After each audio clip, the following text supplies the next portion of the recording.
everyone. How are you, beautiful people? Thank you all so much for being here this evening, and thank you for joining us. This is the breaking through the canvas portion of Prizm. We are here, the Energy Collective, and we are here in partnership with Prizm. Usually what we do, I'm going to explain to you guys a little bit exactly what breaking through is. It started from a very organic place. It's a collective, it's a group. Myself, we have Vladimir and Raymond. We're missing one comrade. He is back in New York. He was unable to make it down. And we basically started having these organic conversations about the kind of adversities that we faced as young professionals, people of color, and the adversities we face as we ascend in our various professional industries. So we figured, why not form a collective and build a platform where we can have truly insightful and impactful conversations around these kind of just breaking through that stereotypical noise. So then Breaking Through was formed, and now we're here partnering with Prizm Art Fair, an incredible, I know, right? Whoop, whoop. It's an incredible platform. I feel like it is one of those, it's like that underrated rapper that's so good in the midst of the noise of just a bunch of like regular degular schmegulas. Like that's what Prizm is, right? So thank you. So, that's, we're here, we're wanting to highlight this. Today we have two very, very special human beings next to me. I feel like I lucked out, honestly. I mean, the first very special human being to my left is visual artist and devotional painter, Miss Genesis Tramaine. Give it up for her.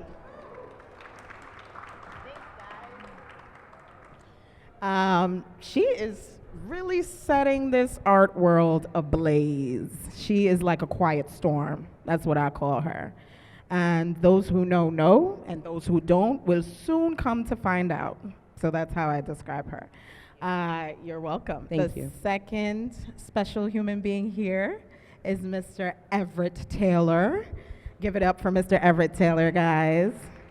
So for those of you who do not know Everette, he is an entrepreneur. He has worked his patootie off for over 10 years, because you started really as a teenager being an entrepreneur. And most recently, let me tell y'all who we have in the building now. We have the Chief Marketing Officer of Artsy as of Tuesday in the building at Prizm Art Fair. Please give it up for this black man right here. Blessings indeed. Blessings That's indeed. beautiful. Okay. So, without further ado, bear with me. I had to get this on my phone because my iPad wasn't traveling. Okay, so we're going to get right into it.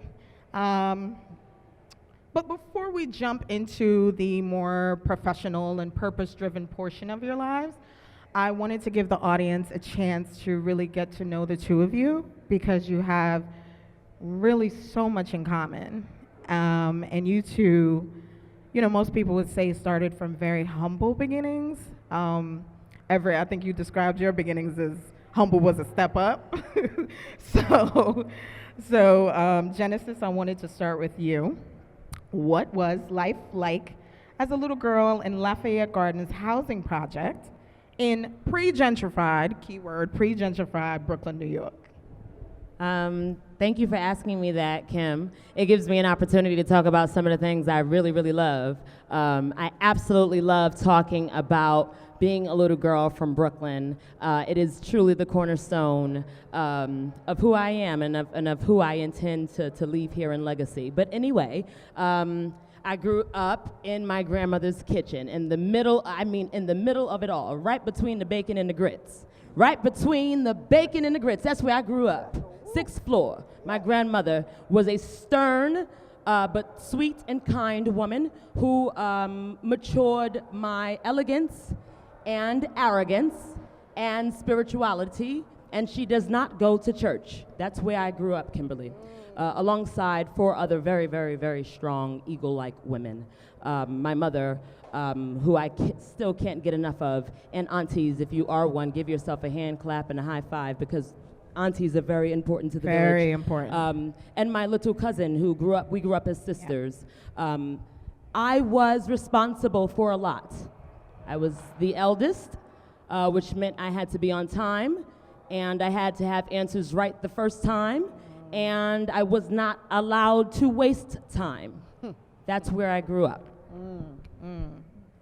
That sounds with good. intention, and with honesty, and with really, really harsh lessons. And man, I'm really, really proud of where I'm from. I grew up in Lafayette Garden Projects. I grew up, oh man, at a crossroads. I grew up across the street from Pratt and the precinct. Wow. That's where I grew up. It's quite a juxtaposition. It's still there. Thank you for sharing that. Everette, as I said, you described your upbringing, like humble is a step up. So, you know, what was life like for little Everette Taylor growing up in Richmond, Virginia? Let's start a little bit before, you know, your family kind of got into the hard times as a teenager. Let's start a little bit before then. Yeah. Did I say that shit? Or Did you say what? did we talk? Did I say that to you? The humble thing? Nah, I do my research, brother. Oh, I done did a lot of interviews. I don't be forgetting. I'm like, I don't know what I was saying at 23. I was like, I don't know. But man, what was my life like? You know, I was just talking to someone today, and they asked me, you know, how I got interested in art. You know, I really remember being young, super interested in the things that weren't considered like ultra masculine in Southside Richmond. So like when I was a kid, I mean, I was in like all city chorus. I used to like to paint. I was like, I wanted to, you know, act. I wanted to do all these different things. But, you know, people will say like, oh, you know, they would get on you about that. They would tease you about that where I was from. And so I think when I really think about my childhood, I think about not being able to be my true self in a lot of ways, and being in an environment where I felt pressured to do certain things, whether it was like I ended up loving sports, but being pressured to play in the sports, or being, you know, pressured to sell drugs, and being pressured to do all these different things. And you know, I didn't feel like I had the autonomy to truly be myself or be comfortable with myself. I remember liking, you know, Red Hot Chili Peppers, and I was like, yo, I can't even play this shit around other people. Yeah, I like Red Hot Chili You know what I mean? I was like, yo, this NSYNC joint kind of bops, you know? Like, I remember just always like kind of feeling out of place. And then in terms of where I was from, you know, people, like I was from one of the worst housing projects in Richmond, Virginia, Hillside Projects, and I never felt like we were poor. Like I never, like, it's like when everyone's kind of going around the same stuff, people were like, oh my God, you're from, like white people be looking at me like, oh my God, how did you make it? And I'm like, no, like this is like regular for us. And, you know, I mean, I felt like I had a very regular childhood, even though I saw so much craziness around me. You know, I had an amazing mother who always kept me grounded, kept me humble. She was such a hard worker, and she really, you know, laid a foundation of just how to get things done and be able to provide for a family and things like that. And so, yeah, I mean, I don't know if that answers your question, but No, I mean, that definitely did. yeah. You know, it seems like you both came from, you know, adversity was definitely a strong suit in your lives. So, you know, that being said, you said your mother was a strong influence in your life, and you, Genesis, your grandmother. So going back to that just a little bit, I wanted to ask you a little bit more about Nana, as she's affectionately known. You know, we often have these people in our lives that see gifts in us early on before we can ever see it for ourselves, right? So I wanted to ask you more specifically. You've referenced your grandmother quite a bit, even in some of the titles of your work. Some things from Nana's Kitchen has even ended up in your work. And would you say she's had a hand in recognizing and nurturing the gift that you had early on? Absolutely. Nana has all of the works Nana has it all. Nana is, anything that would be considered archived material, my grandmother holds. We wouldn't call the projects an estate, but it is. It holds a very solid foundation of my work. Yeah, absolutely. My grandmother is extremely critical. She stands at 5'8". She is 83 years old, and her name is Valerie, and she aims to impress every single time. I cannot get enough, honey, of my grandmother. If you have not called on your grandmother in a while, I strongly suggest you do, whether she is here in spirit, in essence, or in flesh.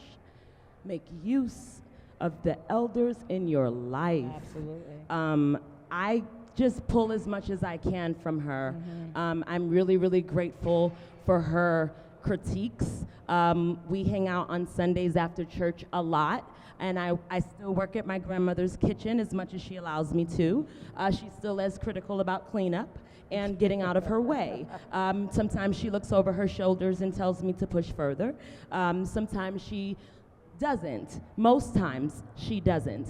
Right. As a child, it was more important that I did really well in school, that I was kind to others, that I was helpful to others, and that I said no to the boys I was supposed to say no to, and said no to the dangers I was supposed to. I recognize so much of your story, so much, brother. I knew, though, that I didn't have it. I didn't like it. I knew it. I knew that we didn't have it. I knew that there was a difference between my household and my Jewish cousins' households.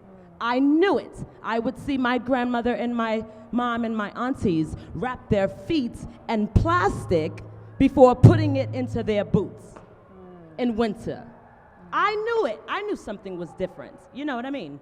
But my grandmother made sure that in knowing so, it wasn't something that I had to pay her back for. I did not grow up in that love, essence, or evidence at all. It was always a space of, she's always made me feel, I'll tear up, Kim, so grateful. Yeah. But she always seemed so grateful. My grandmother still eats the bone marrow from my plate, Kimberly. That's the essence of love that we still share. I would not be who I am today without her. And wasn't she the one that also kind of, two things, right? Because you also describe yourself as a devotional painter. Wasn't she the one that first introduced you to the scriptures? Well, yeah, Nanny used to, so when I was younger, Nanny used to read the Bible stories to me. Nanny taught me how to pray. You know, now I lay me down to sleep, I pray the Lord my, and if I shall die before I wake, I pray the Lord my.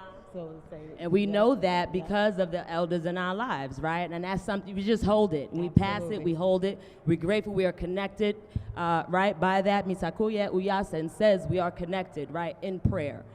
So Nanny gave me that, yeah. But my Nanny didn't go to church, though. She wasn't really playing that on Sunday. She had other things to do. She had other things to get into. That's right. And I wasn't allowed to ask no questions. That's right. And sometimes I got to go. Because I was quiet, y'all. I was the eldest. I was smart. I knew how to get around things. You know what I'm saying? And me and Nan have been cool since young. You know what I mean? My point is, I used to get in trouble in church because I used to draw in the Bibles in the back of the pews. Because it felt like paper, looked like paper to me. I mean, I didn't really know what was going on anyway, and I didn't understand what the pastor was saying, and all the ushers was mad mean, and like all the first ladies was mad mean. So I was like, I'm just sit here, and I'm gonna sit in the back, and I'm gonna do what I'm supposed to do, which is just be what? Quiet, right. Absolutely. But I still got in trouble, Kim. But Nana used to say, child, okay, this your Bible. This yours. Right. But you could draw on that one. But she don't touch, you know. She still recognized the gift. But then she would also save the little green ones that they used to give away for free. Yes, I know what I'm talking about? Yes. Yeah, let's just say we have deep archives in Nana's kitchen. Right. So, you know, in a sense, Everette, I'm going to pull your words. You know, the both of you, your backgrounds kind of instilled this sense of resiliency in you both. And also, Everette, one of your things that you live by is the word relentless, right? Which means continuous, nonstop, persistent, right? So given your background, juxtaposed with your current success, right? Statistically speaking, you're not supposed to be where you are, right? So can you identify the moment that you willed yourself into that relentless mindset? Like, how did you do that? Because, you know, coming from where you came from, the odds stacked against you, if you look back and you compare your life where you are now and you look back at some classmates, how does that compare? Genesis, you said something about, like, when I was talking about my younger self not really realizing that we were poor or we didn't have enough. But when I got my first marketing job when I was 14 years old. And it was crazy. My mom found some drugs in my room. I was selling on the street at the time.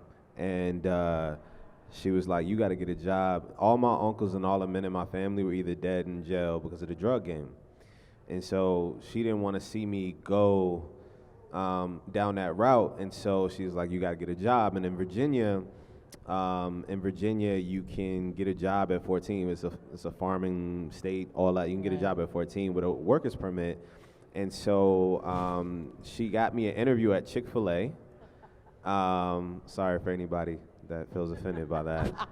Still good. It's a safe space. It's a safe space. And then she saw in the classified ads this gig for a junior marketing assistant, and I went there, and I went through the interview, and I realized my God-given talent for marketing. And one thing I talk about all the time is that so many young Black brothers and sisters never really get to find their niche or what they're really good at, or get encouraged to do what they're good at. And I found that day. But more importantly, when I got that job, I was working for a company called Eastern National, which runs the bookstores and gift shops on the East Coast for all the national parks.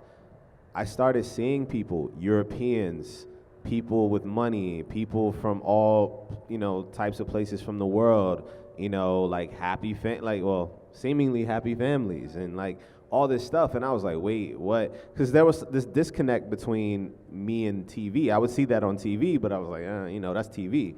But when I started seeing like real life people, like being able to experience things and do things and then live in a way that I just wasn't seeing, it really changed my mentality of what I wanted in life, and I wanted more. And so I've always been this person that everybody that went right, I would always go left, I would take chances throughout my life, and like dropping out of college or moving over to, California, and different things like that. But to answer your question, ultimately, I used to think that what drove me was like being able to provide for my family, be able to be, have financial success, all these different things. And then I got all those things, and I was still hungry as ever. And I remember this Kobe Bryant quote where he was like, Michael Jordan's still better, but I remember this Kobe Bryant quote where they were like, what motivates you? And he was like, what do you mean? Like, I'm built like this. And so I really feel privileged. There's just something innate in me that is a survivor. There's something innate in me that is going to continue to push through. A couple years ago, a few years ago, I didn't really know anything about the art world, but I am relentless, like you said. I will push through. I will figure things out. I will make things happen. I've always been that way. I can't explain it. I got to thank God for that, because it's just something that's innate for me. And you educate yourself, right? I think that's part of it, right? Because when you come into a field and you don't necessarily know, you have to educate yourself regardless. Genesis, you weren't formally trained as an artist, correct? Incorrect. I was very formally trained as an artist. My grandmother is the absolute sharpest teacher that I have ever come across, other than Jesus Christ's word. Sorry. Set me straight. Okay. On that note. Here's why that's important. Yes. If we continue to allow these people to call us self-taught, it pulls value from us. We have to encourage ourselves further. We deserve more, Kimberly. I just believe that. I learned more at my grandmother's hands than I do anywhere else in the world. That much mean that there has to be a greater sense of wealth there. There just has to be. I'm not pulling the salt from her kitchen because it doesn't hold any weight. So no, I've been very formally trained. Very formally trained. And I've been informally trained in very, very, very stush institutions. And I excelled at those two because of my grandmother's hand. Absolutely. That's all I'm trying to say. That's your formative training. Yeah.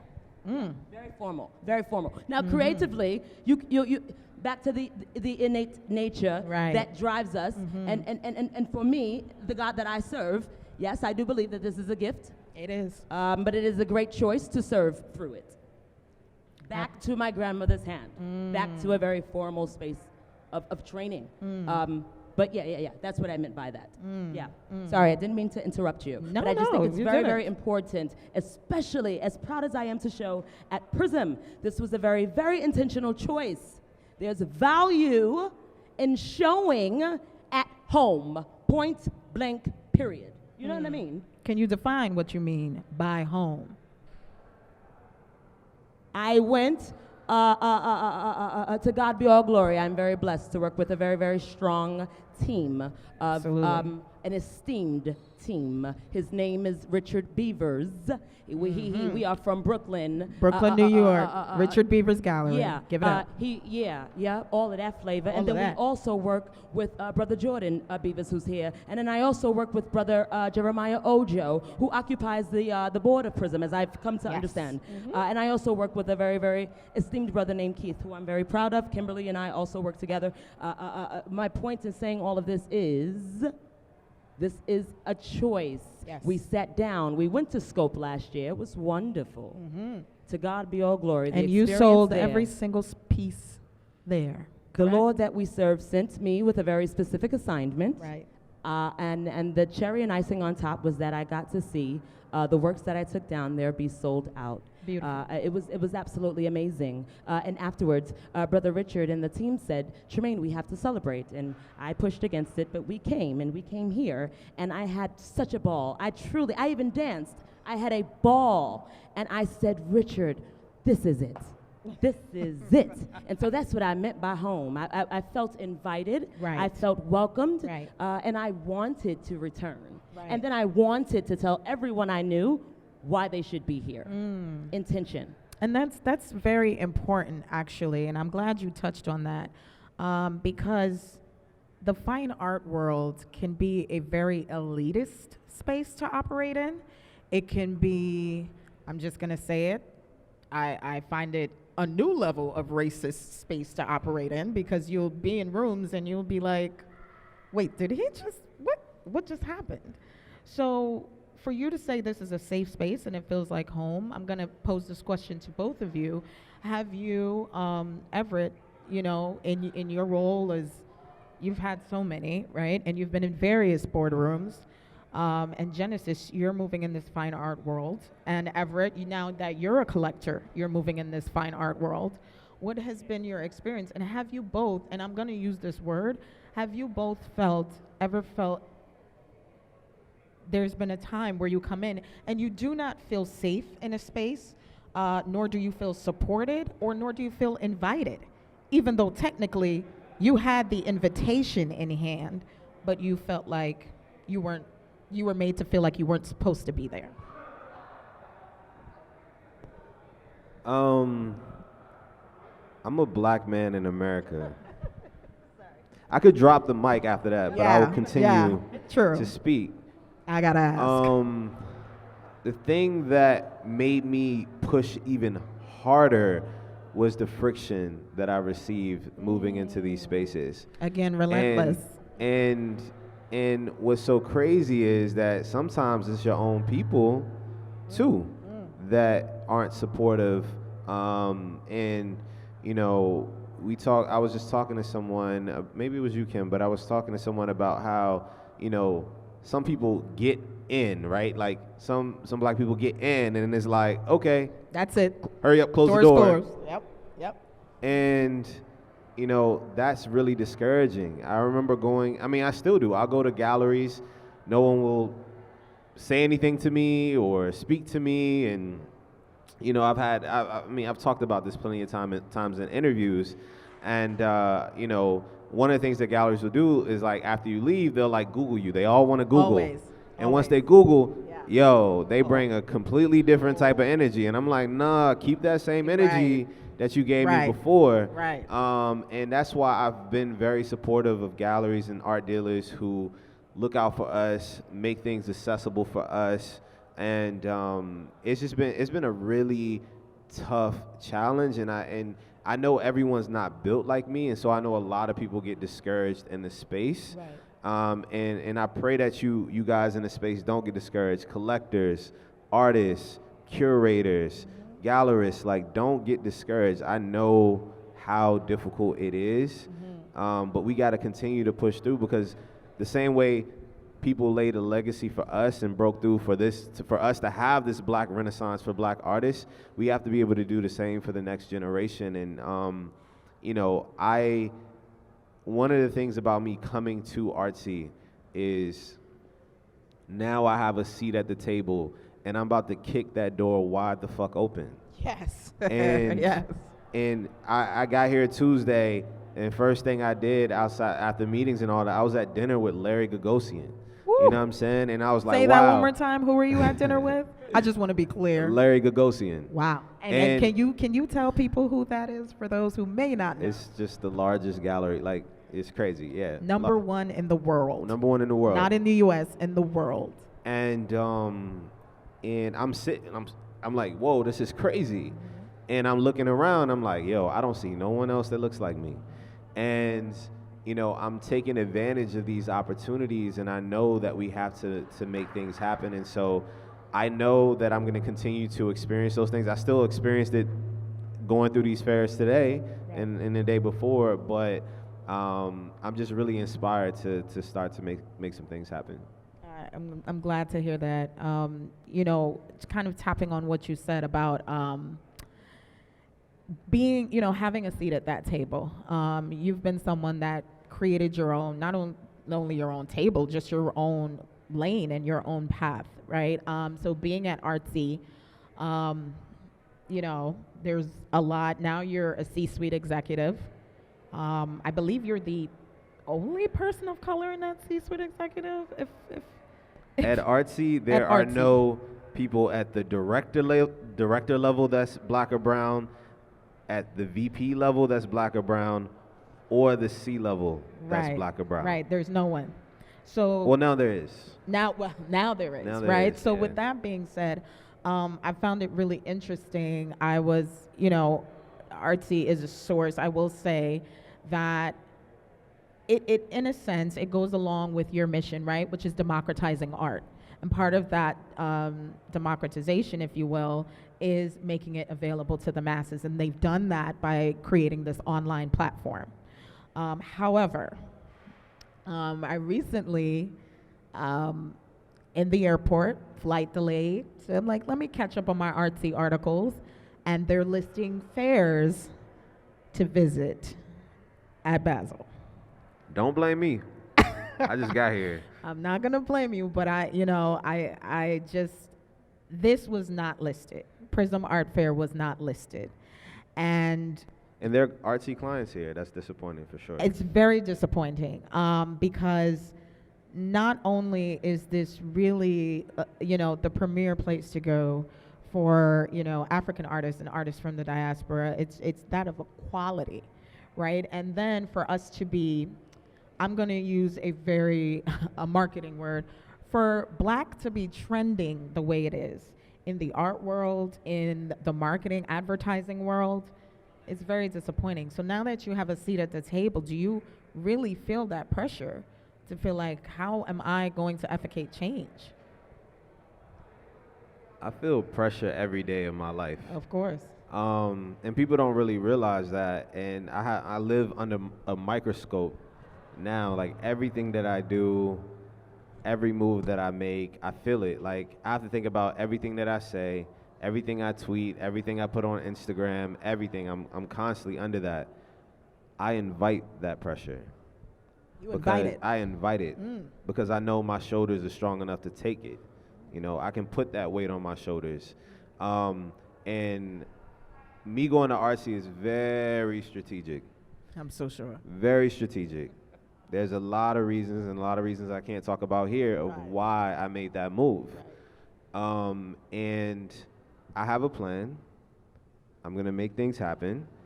I'm more of a man about action than words. We know how things are. I know how things are. I know what needs to be done. I'm gonna make those things happen. It's an incredible challenge, and probably one of the most difficult things that I've ever had to do in my career. Really thinking about it, the art world is such a place that's so stuck in their ways and ingrained in certain ways that they move. And so for me, I know it's going to take time, and I ask for your, for your grace, because it's going to take time for me to do that. Absolutely. But just know that I'm working for you. I'm working for us, and I want to make the art world more inclusive and more accessible, and I want to see us win. Thank you. Thank you for that. I appreciate that. Genesis, yeah, go ahead. You can clap that up. Absolutely. Absolutely. Thank you for that. It's hard work, and what you said is key. It's time. It will take time. Things definitely. You have to fight against the institution. You have to fight against status quo. All of that takes time. Genesis, I didn't give you a chance to go back to answer to the whether or not you felt safe in these spaces, and also supported, because there have been times I've even witnessed this myself. You've been standing there, and people are incredibly interested in the artwork, and could care less you're standing there. You could have been Chewbacca in the room. No one, they push you over. It's like, oh, excuse me. It's like, oh, well, the artist is Oh, okay. That's all right. That's all right. It's not about me, really. It's about the God that I serve. I don't care if those people don't know me. That's fine. They don't have to see me. But they had better goddamn well spell my name right, because my mother worked hard for that. That's right. But they don't have to see me, Kimberly. Right. The work, I've been told and promised by God, it will be seen. So it's okay if they don't see me. But what I am learning, dear brother Richard, is that they always see me. They do. So now that I know that, I'll just continue on to do the work that I'm supposed to do, and I can worry less about being seen. Next. Right. It's not my job to worry about being seen. I don't have time for that. I'm a working devotional painter. I don't have time. I really don't. I just don't. But that comes along with the job. I'm so grateful. Thank you, Sister B. Truly, thank you. I'm grateful. King Brian, thank you for that gift. I'm grateful. God gives me support at every inch. But God has also told me that the walk is going to be inclusive of hard days. Absolutely. So I'm you ready the body and the spirit for those, and well, then you keep going. And when you run into those spaces, you pray for those spaces, and then you keep going. But I lead with an expectation, not of fault or failure from others, but just that there are going to be tough days ahead. Everyone's not going to love me. That's not their job to. Everyone's not going to see me. That's not their job to. Our job is to figure out, in my greatest opinion, how to get the work done. Be the best steward at whatever inch of this corner of earth that the good Lord has put you in front of. His is at artsy. Mine is in front of the canvas. Yours at this moment is in front of the microphone. Tomorrow it's in front of a computer. The next day you're leading, So whatever that stewardship is, well, that's where you had better be your best. Right. And I have to stay there. Flattery has become a grave distraction. I'm grateful for it, but I do not lead with expectation behind it. Quite frankly, I've never been the popular girl. I've never been the pretty girl. I've been too dark for that. I've never been the hot girl. I'm too slim for that. So I've given that shit up a long time ago. Truly, I'm serious. Right. I have far greater work to do. I have far greater work to do. Yeah. And there's the relentless. There's the resiliency. I don't. It takes a lot to recognize that in these spaces, though. And touching on that, talking about you have far greater work to do. Woman, black, and queer, right? Those are, depending on what room you're in, you're either defined by one or all three of those things, right? Nice. That means Right? they see me then, huh? That means they see you. Like you said, they always see, right? So now that you're maneuvering in the fine art world on a national and international level, do you consider being placed in any of those boxes? Do you consider it an obstacle, a stepping stone, armor and shield? I Or all don't three? consider it. You don't consider it. I at don't all? have time. Like in like a couple years, they're gonna come up with a new name for queer, and then Right. like it's gonna be something, and then like the trend will change, and then they'll look at something else, and then I'll be called. I don't have time for that shit, Kimberly. I just don't. I serve a greater God. God has told me that I'm all right, and so I can put my head down and I can push into prayer what's important, what I really believe is going to help get us over. And it ain't being pretty. It truly ain't. It ain't the label of woman. It ain't. It ain't the label of queer, and it ain't the label of black. There's too many distractions between those. Quite frankly, you want to call me one or the other, great, thank you. I know who I am. Right. I don't have time for someone else to figure that shit out.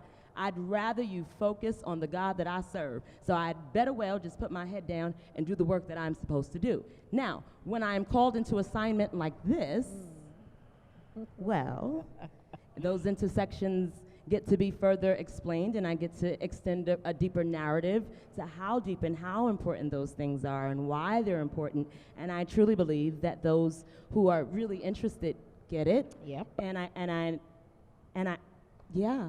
And then I take that into prayer. But I ain't got time for I don't know. Yes, okay, I'll answer this way too, because this is important. No, this is important because we're a house of artists. It has become, it's interesting to be called a black artist, and then to be called a queer artist, and then to be called a woman artist, or a female artist, or an emerging artist, right? Because those can hold different points of value. It's the most disgusting thing I've ever heard. The black woman is always pulled apart. So fuck that shit. Amen. Amen. I don't know no other way to say that. I don't have time. You Amen. feel me? Amen. If I truly believe in the word that I receive in prayer, if I truly believe in who I am as a vessel, then I'm gonna be all right. And those intersections will be dismantled, and they won't see them. The truth is, they don't know what to fucking call me. Right. Right. Some people stutter, hug or handshake, and then there are some people who just fall into a natural hug. Yeah. I'm all right. If I'm doing what I need to do, in prayer also, you pull that positive energy from the room. If you lead with that positive energy, you pull from that positive energy. But yeah, there are going to be some people who just say, she's a woman artist and blah, blah, blah. And you have some collectors who, they want artists from women. You have some collectors who want artists from black women. You have some okay, that's on them. Great, thank you. Glad it fits at this point. But my job is to push the best work that I can out and pray to the Lord that I serve that it be received properly. Once I pray past that point, I got to trust that it's going to get to the best home it should. Point blank and period. But they going to do that anyway. You know what I mean? Yes, they will. Whatever, man. Yeah. Well, thank you for your honesty. I really thank both of you for your honesty and candor. Yes, we could clap that up. This is why we have these impactful discussions. Speaking of service and being one with the God you serve, I wanted to pose this question to you both because you two truly are, kind of going into legacy a bit here, right? You two are truly, we can look at you as like the roses that rose from the concrete, essentially. And as the two of you grow in your success, I wanted to pose this to you because it seems like when we talk about, I'm going to lump myself in this category even though I'm a senior millennial. When people talk about, I mean, it's real. I don't know why they lump the 80s babies in there, but okay. But, we talk about us ascending in our professional careers, and we're only concerned, we're a materialistic generation. We're only concerned with self, right? But speaking with the two of you, you're both the antithesis of that, right? Because the important thing to you is, from what I gather, is service, right? And to quote Lisa Nichols, she's a transformational coach, motivational speaker, author. She says, "I make a lot of money because I serve more people. All your success is on the other side of service." Can you tell us, both of you, how you're now serving that little girl in a Bed-Stuy project, or that little boy that can't see past the streets of Richmond, Virginia? Can you both speak to how you're giving back? Yes, I'll do my best to. First, thanks for saying I'm a rose. That's so nice. Can I be a white one? You could be a white rose. You could be whatever color Okay, you I want want, to be a white girl. one. Okay. Okay. You Anyway, could be a so white one. we're gonna get back to that. So, wait. How can I like the little girl and being? Absolutely. For example, I'll tell our audience here, because these aren't things you necessarily publicize or put on Instagram. You spent your time encouraging young black boys in a juvenile detention facility, right? Yeah. And you were elated the moment you came out and you had that experience. It was something for you. Well, I don't believe that God will judge me by my paintings. I mean, I think God will judge me by my deeds. So I'd rather leave, real shit here, real hard, And that's not really something I share because it's so dear to my heart. I'm tearing up thinking about how special that moment was. I for know, me. and I know you don't share it, so that's why I did. No, thank you for bringing it to fruition. And I taught for many years. Children are very, very important to me. I respect children greatly, and they encourage my faith in God. Truly, they do. And so I guess I smile, I give back. I'm always kind to little kids and big kids and their parents. I encourage parents. I encourage all kinds of parents. Please bring your children to my, but our art shows and our spaces.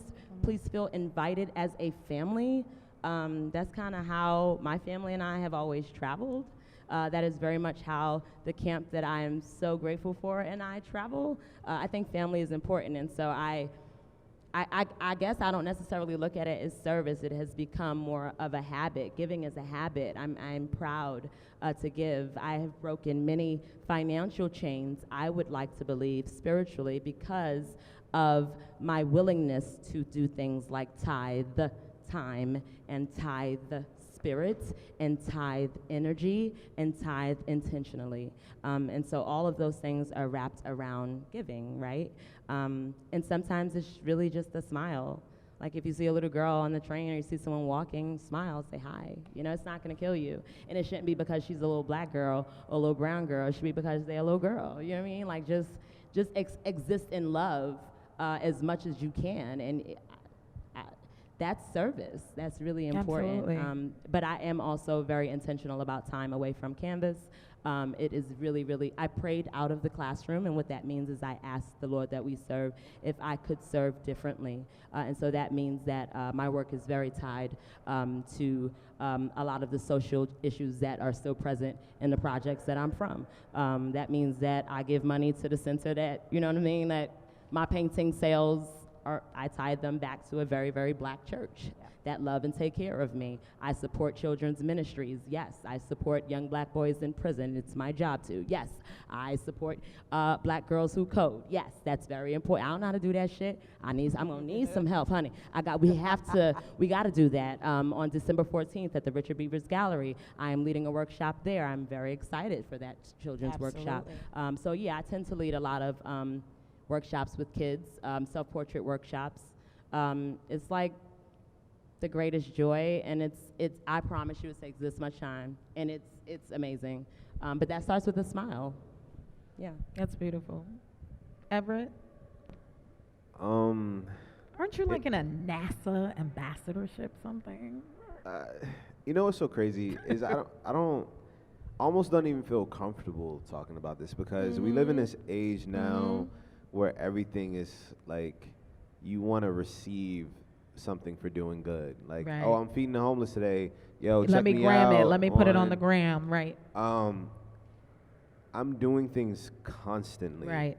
Um, every day, and my social media messages, like my phone is a mess. Like people know, you know how hard it is to get in contact with me, and like it's crazy. And like for my own mental health, I have to just like put it away. Like I love my Yes. friends, whatever, and I'm constantly bombarded with like messages of like these stories of single mothers or this person who's sick or whatever, and I do my best to, you know, donate and give and help people. There's so many amazing stories that I'm hearing constantly all the time. Obviously, I can't get to everyone and I Right. can't help everyone, but I think a lot of the work I do is just not seen. And I want to kind of keep it that way. But I will talk about the work that is seen, and because it's kind of public. I have a nonprofit called Southside Fund, and what Southside Fund does is we give scholarships to teenagers or young adults who want to pursue things and may not be the orthodox choice for scholarships. These are not college scholarships, right? I give out college scholarships as well, but these are people who, you know, is it like a young Genesis that wants to paint and wants to pursue that, and you know, maybe she doesn't want to go to art school. Maybe she wants to just, you know, work on things herself. It's you know, a kid that wants to make music and needs to get studio time. You know, someone that wants to go to culinary school or learn how to cook. Like, we support people who come from these unorthodox backgrounds, come from neighborhoods like mine, might not have the best grades, might not have the option to really go to college or to a great school and things like that. And we really focus on helping people pursue their dreams. I always love, like, I mean, before Kanye went left, was like the good getting out your dreams. Like, I love that concept. Right. And that's what that's all about. You know, we help so many kids be able to pursue the things that they're really passionate about and give them the resources. It's not just the money. It's like, okay, you want to be a musician? I'm going to introduce you to, you know, this engineer. I'm going to introduce you to this person that I know from, you know, Atlantic or whatever. Like, we really focus on providing the resources and tools along with the financial means to help these people. And then you have something like ArtX, which a lot of people, when I joined Artsy, they were like, yo, is ArtX going to still be around? Absolutely. This is my passion. This is my mission. That's going to continue to happen. You know, to be able to support, we give scholarships to, you know, to artists that need in need. We you know, put spotlight on artists that haven't been discovered. We put a focus on underrepresented artists, women, people who are typically seen but not seen. And that's something that's really passionate about mine. It's like, for me, it's not a profitable company. It's coming straight out of my pocket to pay for the people that work with ArtX. Like, that is my gift back to the art world, to the people that I care about us, home, as we talked about. And then, you know, on top of that, from a business perspective, I make a point to hire Black people. I make a point to hire women. I make a point to hire people that are constantly overlooked. If you look at the people that work for my companies, you'll see, you know, the action is there. And so, you know, when I say, like, I'm coming to Artsy and it's going to take time, that company's been around for a decade.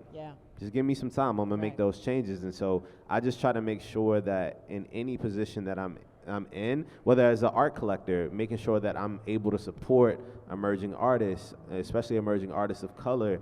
All those things is my way of giving back and supporting my community and supporting the people that I care about. And, you know, those are both ways that you all are creating legacy, you know, and that to me is very important. You know, it's the work that you do that will live on here long after your physical being is gone.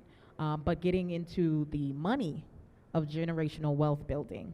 You know, Lisa Price, who was the founder of Carol's Daughter, she got a lot of flack when she sold her company to L'Oreal, I believe it was.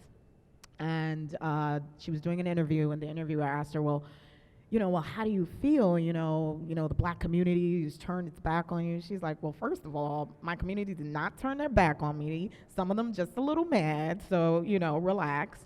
But I think, to paraphrase her, what she said was, you know, she said black people have little to no experience with generational wealth building. She said, I was going to be the first to I did this not for my children or their children. I did this for generations after them.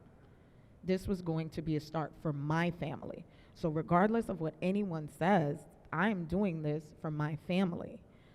And I thought that was so powerful because, it's something that we don't necessarily think about. Because one, if you think of the backgrounds that you both had, did you have people that taught you about money? Did you have people that taught you how to save, how to invest, how buying art is a means of economic empowerment and building generational wealth?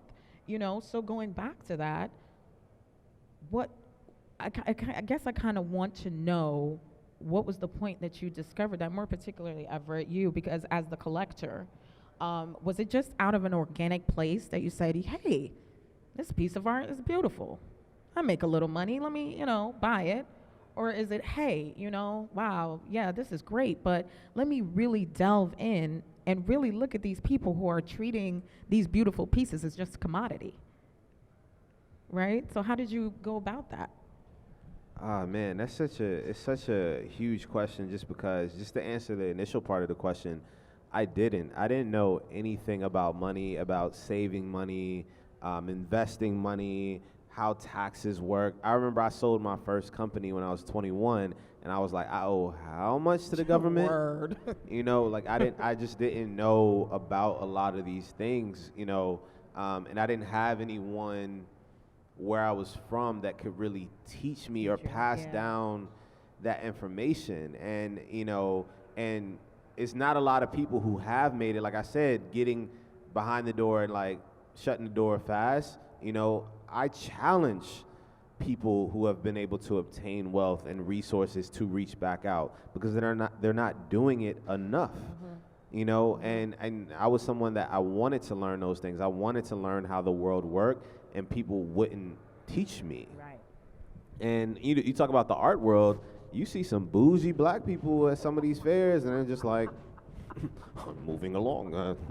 Excuse me, Negro. It's crazy. It's crazy. I'm like, yo, it's true. You give somebody black people get a nod. You give them the nod, and they're like, you be like, they're like, whoa, I'm in Get Out or something. Like, what is this crazy? And in the art world, it was such an adjustment for me because when I started collecting, I got my first piece because of a raffle. No lie, 2.5 years. People think I've been collecting because of my collection. They think I've been collecting for so many years. I've been collecting for 2.5 years. May 2017 was when I got that piece. Wow. And now I have close to 60 pieces of art within my collection over the past 2.5 years. And which none of them are in storage, by the way. They're all displayed, correct? Yeah, they're all displayed. They're all displayed. If they're not like in a show or whatever, they're all displayed. And when I first started collecting, I still to this day, to get to this point, I collect what I love. I can very easily, last year I was at Prizm, I had went and bought a crazy expensive Derek Adams piece from Rona Hoffman, and then I came over to Prizm and I was buying stuff like crazy, right? It does not matter to me. I don't look at art, I love the investment side of it, but I really want to buy the things that I love and that speaks to me. And I think that's key, right? Yeah. To those people who are in the audience who really want to figure out, well, I don't have, CMO money, right? I don't have that, right? So where do I begin, right? There's pieces out there that are $650, right? Some people think that's a lot of money, first of all, right? Because it is a lot of money. So, but there are also galleries that'll say, hey man, we want you to have the work. You could put this on a layaway plan. For sure. Right? And people can start that way. Right. Right? Right. So, I mean, it's really about I think what you said is key. It's collecting pieces you love Right. that speaks to you, that's evocative of some type of emotion. Right. And then, but also being able to teach other people to also still buy with intention and Yes. still understand the importance, like Genesis work, like being able to understand conceptually what this means, what she's trying to display, right? Obviously the emotion that it's evoking for you, Right. but also understanding the deeper meanings, and that there's a different level of art, right? There's a different level of, like, you know, she called, like, you're a devotional, you know, devotional painter, like that. Like, people don't understand that what there's that the is, difference. I remember, no shame to any artist. I remember going to Essence Fest one time, and someone told me, they were like, yo, you're gonna love the art here. And I went there, and it was like the same, like, Black Jesus, Malcolm X. Like, I'm like, yo, I know this isn't what you want to paint. Yeah. I know this doesn't come from the heart. You're painting this Right. because It's gonna you sell. know it's gonna sell. Yeah, absolutely. Absolutely. Stop that. But it's also, too, it speaks to going back to our experience, right, with art. If we look at an Essence, right, that's an outlet that has about 4 million unique monthly viewers, right, on their platform, right? But it's nowhere is it mentioning who is a Genesis Tramaine, who's an emerging artist to watch. There's that box word again, right? Who's an artist to watch, right? Especially because we're trending. Where is that publication that is speaking from our voice, that's controlling the narrative from our end? And you know, the general public, Give ArtX some time. there it is. Give ArtX some time. There it It's is. literally been 6 months. Right. 6 months, you know, and that's what we want to do. Right. We want to make that happen, but it takes time, and it also Respect. takes the support of people. Respect. You know, people always constantly say, we want this, or we want that, or I want this. And it's like, okay, I'm giving it to you. Right. What you going to do with it? Right. Genesis is here at Prizm. What you going to do with it? You going to come Right. out here, you going to come support, you going to buy the work? Right. I don't want to hear people complain when there's people out here trying to do the work. Absolutely. I look in the audience and I see curators, I see artists, I see collectors, I see people trying to put in the work. We got to support each other. We got to come together. That's not going to happen. We're not going to move forward. This is what I'm passionate about. We're so separate. We're so segregated constantly. Like, if we want to build wealth, if we want to build solidarity, we got to come together. We have to. I'm in this art world. They've let me behind the door. These people, they work together. These collectors tell, oh, you got to collect this person. You got to collect this person. Right. I'm going to connect you with this gallery. Yes. They're doing that. Yes. We're not doing those same Yes. things. Yes, We we're got to not. do that. Thank you. Well, thank you for Sorry, putting I'm building. passionate about No, that. no, That's don't Ashe. applause that. Yeah, you can applaud that. Absolutely, absolutely. And you know, to kind of close it out, I know we're going over time just a little bit. You know, I wanted to tap on again, Genesis, you as an artist. So, for you, legacy is very important. You know, we have a lot of our masters are transitioning, right? Ed Clark recently transitioned this year, right? May he rest in peace. So the issue is with them transitioning, unfortunately, sometimes these estates are left in the hands of family members that aren't necessarily equipped with the knowledge, or even the capacity to care for the estate. And what ends up happening, it's then in the hands of, you know, I won't say any names, but in a major gallery that purchased it for down here, and they're profiting up here. How important is it to you, and is this at the forefront of your mind now as far as estate, preserving your legacy once your physical being is gone and transitioned? Is that at the forefront of your mind as the trajectory of your career is taken off? That's a really, really good question. I don't think that God would lead me to the mountaintop and leave me flat. I just don't believe that, Kimberly. I don't believe that, but I'm willing to go the distance to see. I'm willing to put the work in to see. That means that I have to work sometimes at a capacity that may seem odd to others. I am a very, very disciplined servant, Kimberly. I begin very early in the morning time in prayer, and I end very late in the evening in work and paint. And I'm very conscious of the work that I pray over that actually leaves the studio, because it ain't all I got.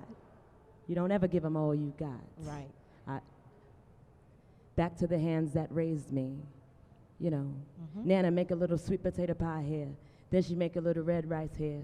Then she make a little corned beef hash here, or whatever meat we got at the table. But she put a little stash aside. I said, Nana, where you put that for? Who's that for? She said, oh, that's for the angel that's watching. So you see, we've always been taught since young, to hold a little, preserve a little for self.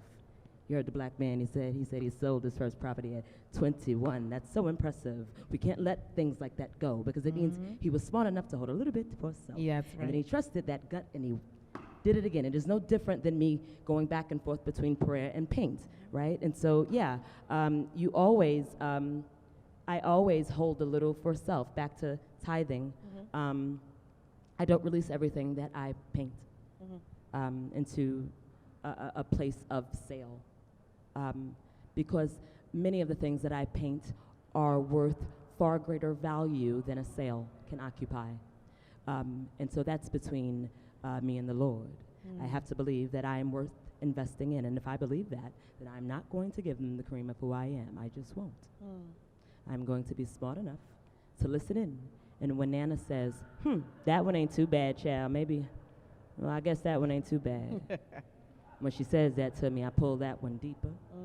And then the next one I pay close attention to, because I know that the Lord has set me up greatly to do exactly what it is that I need to do. And then I get real close to the canvas, and I call even deeper to the Holy Spirit.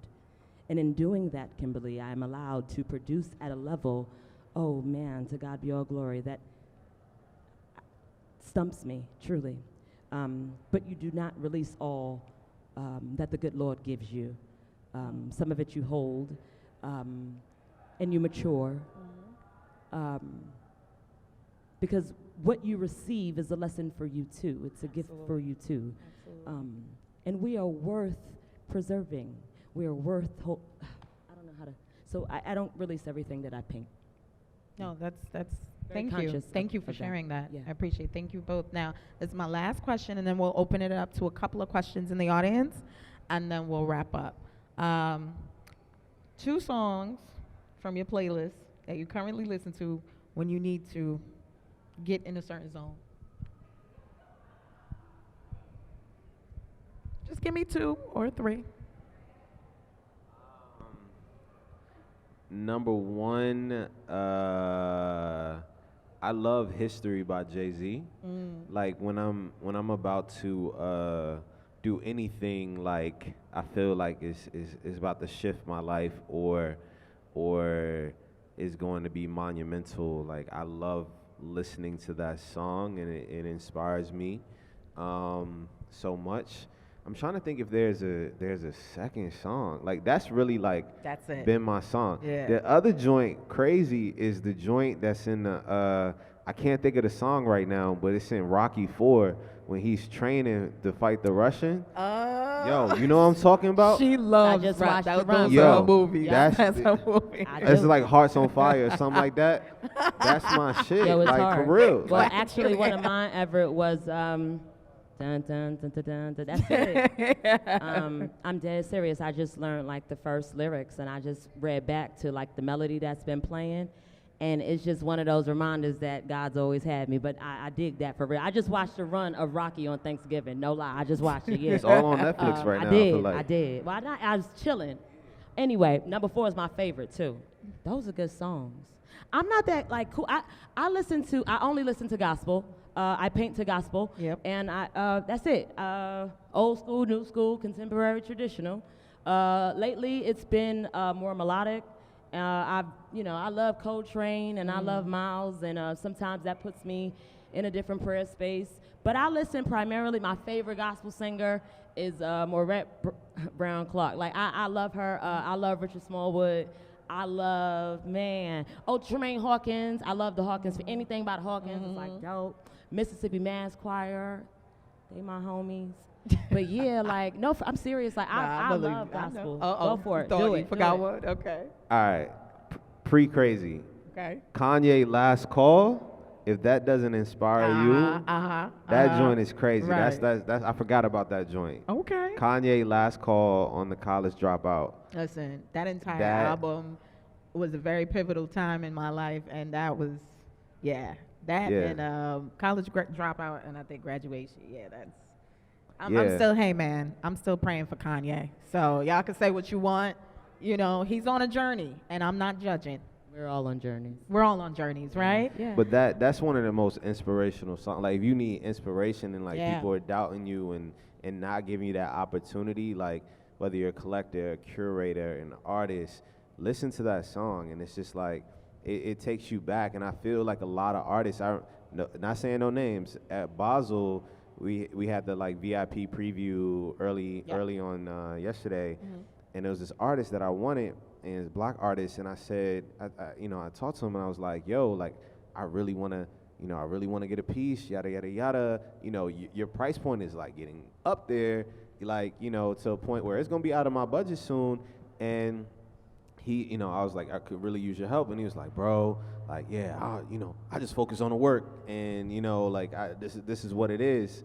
And, that was, like, really disappointing to me because we got to be able to like look out and make sure that this work gets in the hands of black people. That's why Prizm is so important. That's why Genesis said it's intentional for her work to be here, and we can't forget that. We can't forget the importance of making sure that our art, our culture is still within our community. Thank you both so much for being here. Clap it up, clap it up. Thank you. Does anyone in the audience have a question for Genesis or oh, okay, your hand went up.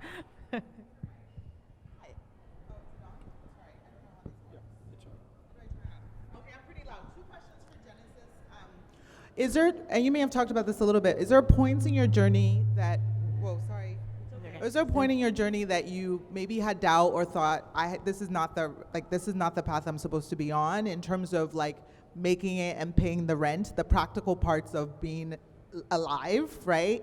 And how did you kind of power through that or get through that period from like a practical standpoint? And then also, could you talk about the theme of Prizm, love in the time of hysteria, and what that might mean to you? Yes, sister. Would you introduce yourself to the audience, please? Oh, sure. I'm Busayo. I'm the founder of Busayo NYC, and I dressed Genesis for this evening. Nice.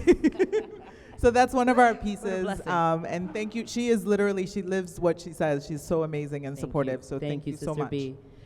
Practical spaces, like on some for real, like how you do it, like for real, how you pay the rent for real when you wasn't selling paintings, like seriously, like for real, y'all, like for real, like how you was making it, Word. like for real, how you do it. For real, for real. I gotta pay the rent in 2 Yep. days. I got $200. I gotta pay the rent tomorrow. Why the fuck I spent all that money in an art store? That was stupid. Damn. It's mad late. It's like 2. I'ma just paint.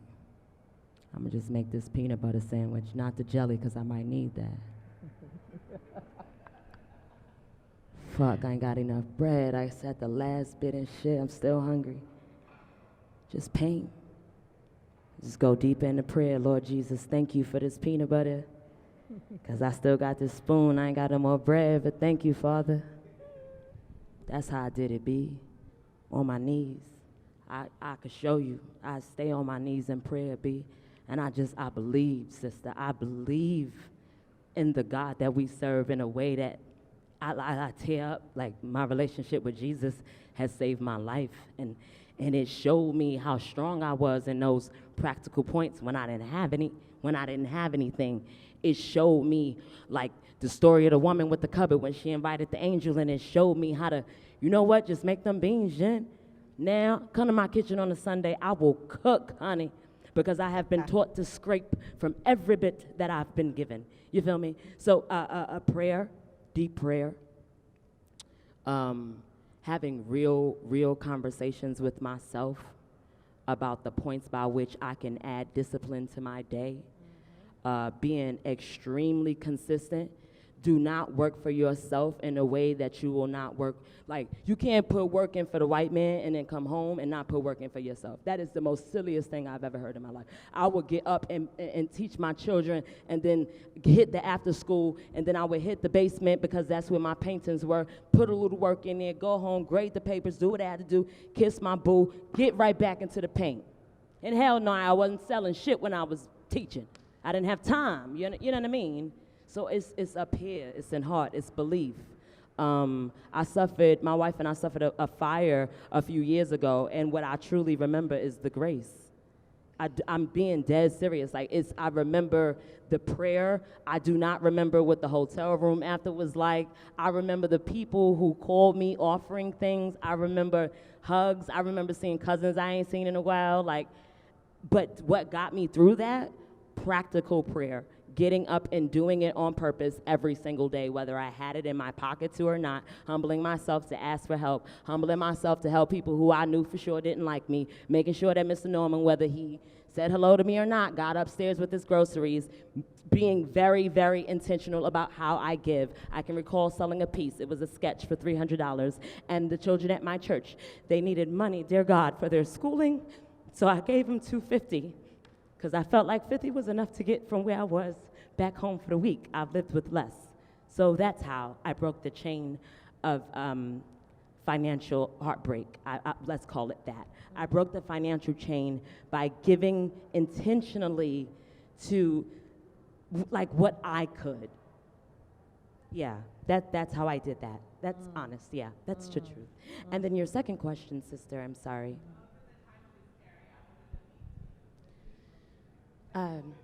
Oh yeah, you want to hit that one first? I got all choked up.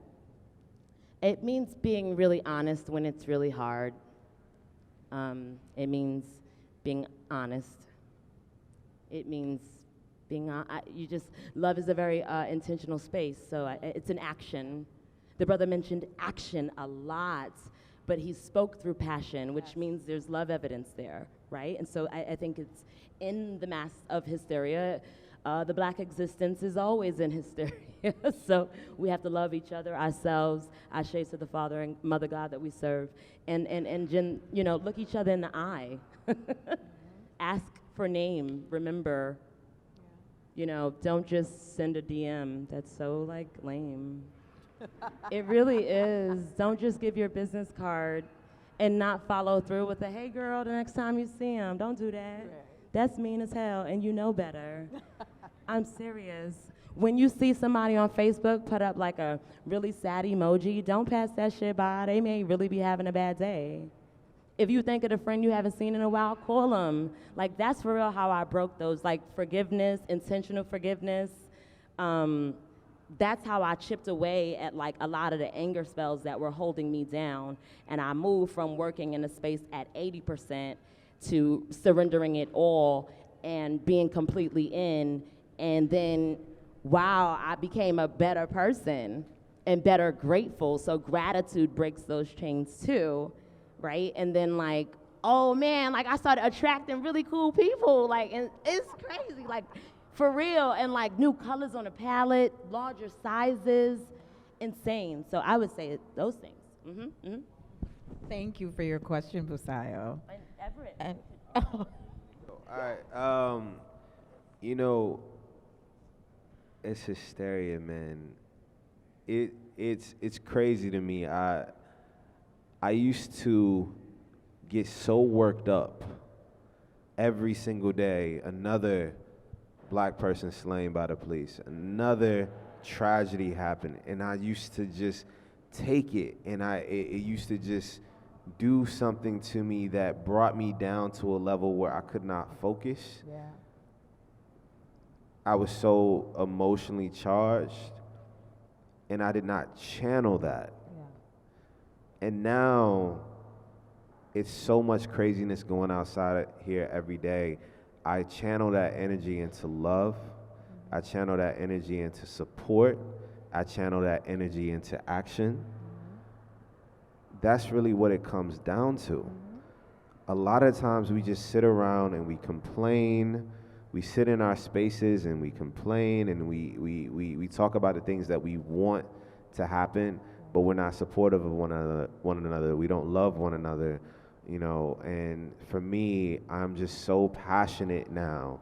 Like I said, artsy is strategic. Yeah.